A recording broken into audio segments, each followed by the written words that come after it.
Hello and welcome to Money Matters. Cyberport is a digital community that acts as a hub for incubating tech startups. Lately, it has promoted the Greater Bay Area as the natural place where local tech companies should aim to expand. Douglas George spoke with Cyberport CEO Peter Yan about the opportunities in the GBA. Cyberport companies that have expanded into the GBA rose from 30 last year to 70 this year. And 60% of a recent survey of 260 community companies said they were aiming to expand into the GBA eventually. CEO Peter Yan says the attraction of the area is obvious. A simple way to express it will be 10 times the size of the Hong Kong market. More importantly, I think the growth of the GBA market is going to be substantial. By 2013, it will exceed the Tokyo Bay market in terms of GDP, and also the New York Bay market to over 4.6 trillion US dollar. So that's quite substantial growth.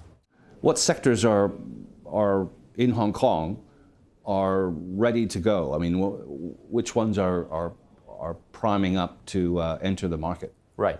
I think because of the national strategy in really developing this GBA market, there will be a lot of policy drives, a lot of incentives for Hong Kong startups to actually go across the border to expand their market to those areas. And in particular, in terms of the sector or the cluster that technology startups may be more favorable would be in areas that Hong Kong probably has the strength more.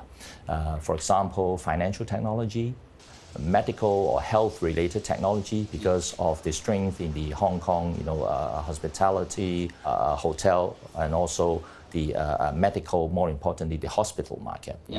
There is also, of course, other areas which relates to our strength being sort of international, cultural center for bridging the West and the East culture. So anything that's related to art tech, which is again something quite popular or getting popular now, is something that we will have an advantage of, or the Hong Kong technology startups will have an advantage on. Are Hong Kong tech companies prepared to deal with the changing regulatory environment in China? Right. Hong Kong companies, if compared to companies outside of Hong Kong, or outside of China, will definitely have an advantage because we here, as part of the GBA city, will of course know the GBA market and its regulation much better than those outside of Hong Kong or China. I guess the challenge is probably more going to be whether we are more familiar with some of the local or mainland local Chinese technology companies. To me, I think that is something the Hong Kong startups will have to really do their best to better understand the regulations to all new market. We will definitely have to adapt to or understand the local regulatory requirements, the practices, and so on. It is no different from any other market. The only thing will probably be that we are in a more advantageous position because we speak Chinese. We are brought up in this environment that we definitely know more about the mainland than some of the others. But compared to local companies, of course, they will be more familiar with the local business practices and so on. And that part we will have to try to understand better and catch up. But then, because the national strategy to really boost this GBA market and to encourage cross-border exchanges, development, and so on, there are actually quite a lot of additional incentive for Hong Kong companies to expand their business in the other part of the GBA market. So this is something I would say specifically that platform like Cyberport will be able to help to let them appreciate better the kind of advantages, the kind of incentives that these other cities provide, so that they can then take advantage of them and develop, to save some costs, to get more support, etc., to develop further in the GBA market. Are Hong Kong tech firms in a good position to, post-pandemic, to get their foot in the door in the Greater Bay Area? I'm sure they are ready.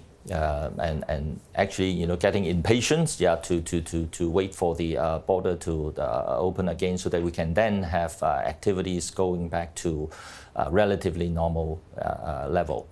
Now, even before the pandemic, there are a lot of Hong Kong and Cyberport in particular community companies, very actively expanding their business in the mainland areas. With the pandemic, of course, there are setbacks, there are activities that have been put on hold. But then when the border has reopened and the traffic resumed, we will definitely be able to work with these companies to further expand their business in the GBA market, riding on the policy incentive that I just mentioned. In areas like I said earlier, that Hong Kong has a strength, there will definitely be further development given some of the Hong Kong policies now being extended to cover, GBA and so on. For example, the Wealth Connect that will facilitate the fintech development. There are, green finance related initiatives that again will boost the fintech areas. A startup comes up to you and says, Hong Kong's too small. I'm going to go into GBA. What do you tell them they should be focusing on? Well, I think the mainland market actually has other advantages. First of all, the scale, the vibrant entrepreneurial spirit, and also the availability of funds. The VCs or the venture capitalists, in mainland China are definitely more active and more hungry. They're fearless. Yes, in investing in technology-related startups, even in the very early stage. This is very different from Hong Kong. For Hong Kong, really very early stage startups may not be able to get that much support in terms of funding, have to rely on their own personal network to get the angel investors and so on. But in mainland, I think this is definitely more acceptable or receptive to investors in terms of investing in early stage startups. Because of the much higher potential upside. So in a way, like what you said, they are relatively more risk-taking than some of the others we've seen in Hong Kong. Thanks for joining the program. It's nice to talk to you. Most welcome. Thank you. Thanks for having me.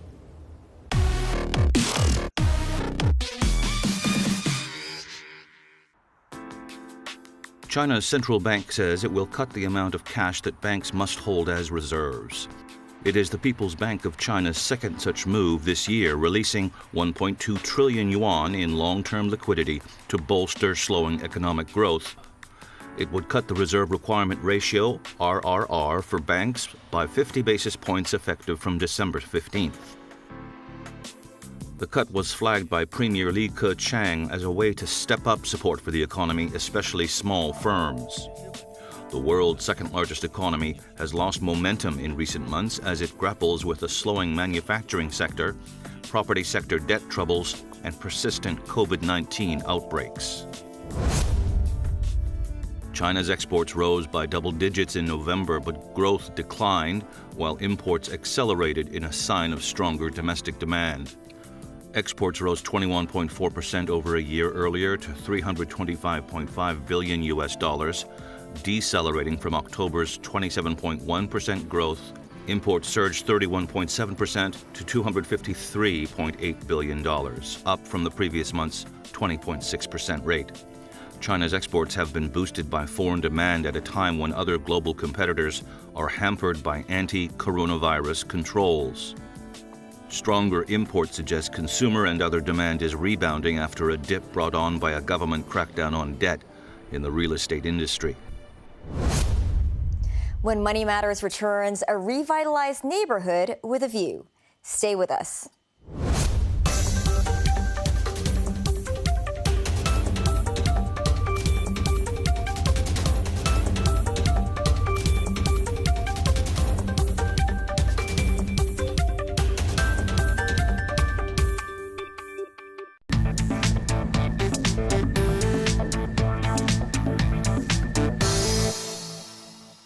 Welcome back to Money Matters. Redevelopment can bring new vibrancy to an area. Developers are usually eager to seize the opportunity to build projects in such places. This week, reporter Alice Kahn visited a flat in Kennedytown that overlooks the Sulphur Channel and Green Island.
Actually, sometimes they are moving from mid-level area as well as Western mid-level area. I think in the recent 2 years, the economic growth is not that handsome. Yet this will also affect their affordability for the rents. Actually, they will consider to move downwards because the general Western districts are rental level, which is relatively lower than those in the mid-level and the mid-level West. We saw some cases downsize from other area or from Repulse Bay Southside area to this area. Probably the company cutting their salary, so they forced to look for the apartment with the net rental. When they go for downside, they will go for the price first. Then they have to keep the minimum size probably close to 1,000 square foot. We visited a 1,111 square foot apartment on a high floor. The landlord is asking $56,000 per month rent in the middle of the range.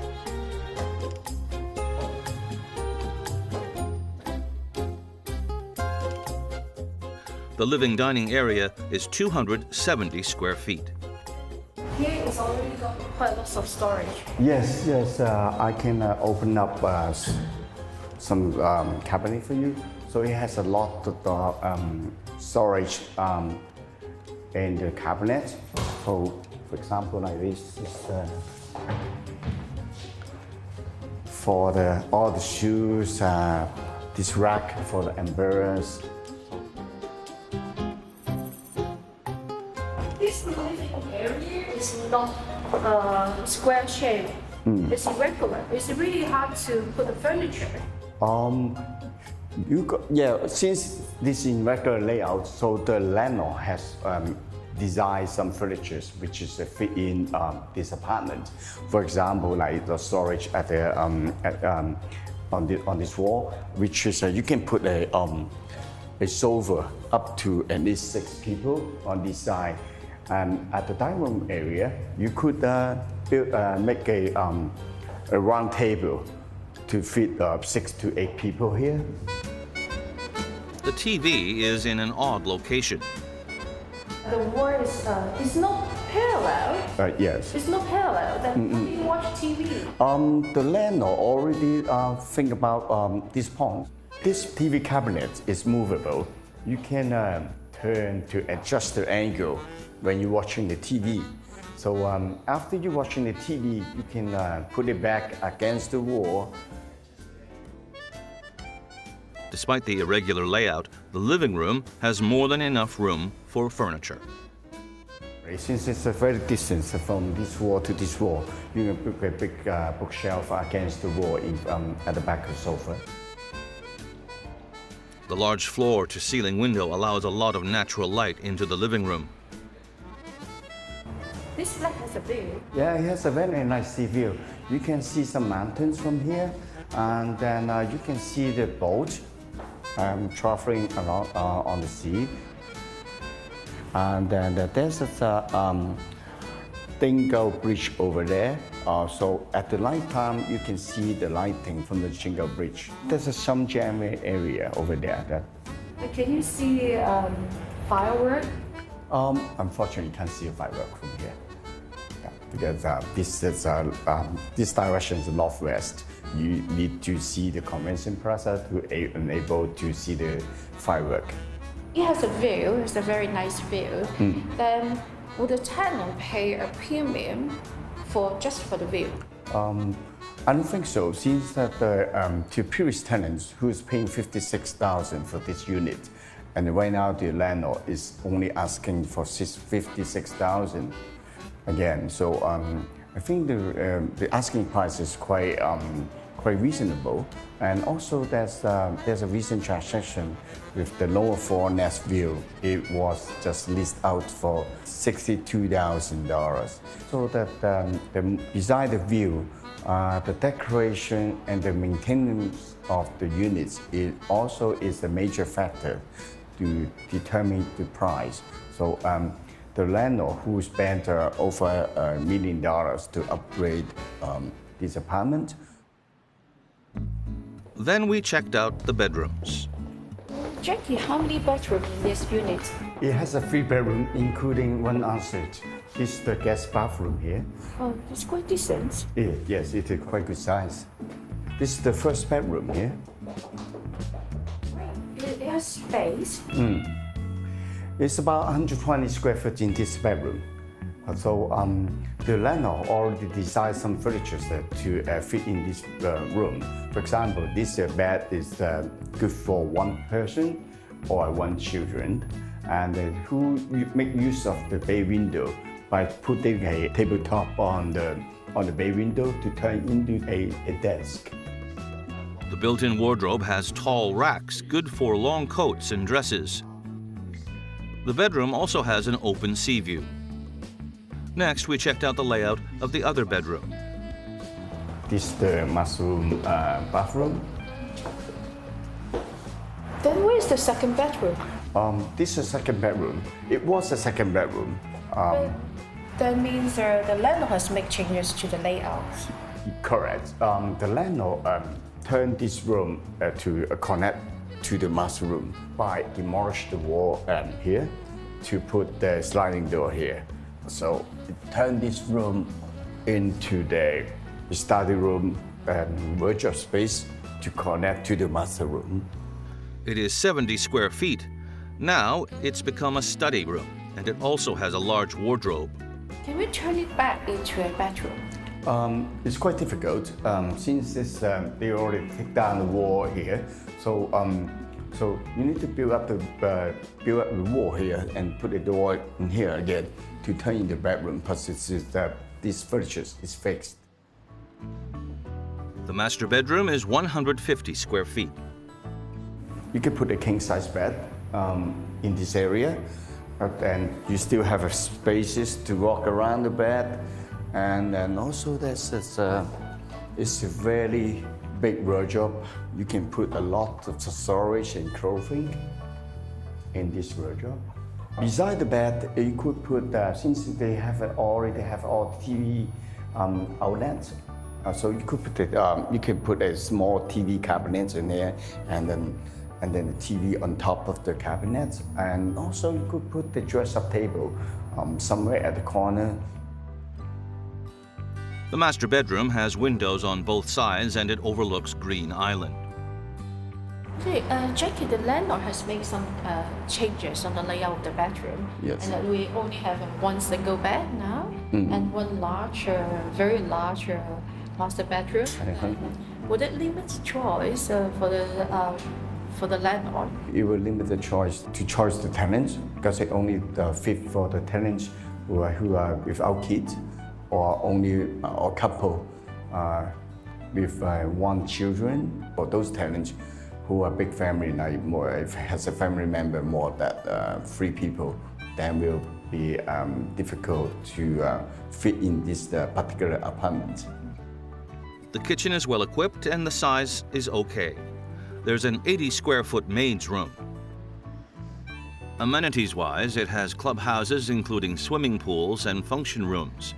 It also has a 225,000-square-foot shopping mall below the complex, the biggest shopping mall in Kennedy Town. Next week, we'll visit a project which is nearer to the harbor front.